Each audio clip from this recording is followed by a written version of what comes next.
नमस्ते प्रणाम। हम मृदुला सिंह एगो बेटी विवाह के बहुत सुंदर सा गीत गावे जा रहल बानी। यदि पसंद रहुआ लोग के आवे तो लाइक शेयर सब्सक्राइब करम लो। उर्मी पापा तुलसी लगावेले, अमावा लगावेले अकेला। उर्मी पापा तुलसी लगावेले, अमावा लगावेले अकेला।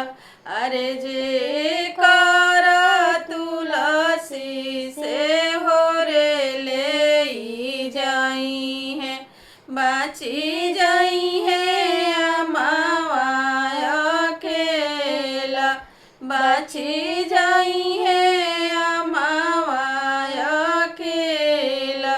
दुआर से आवेले बेटी के पापा, काहे बेटी मनावा मलिना, काहे बेटी मनावा मलिना।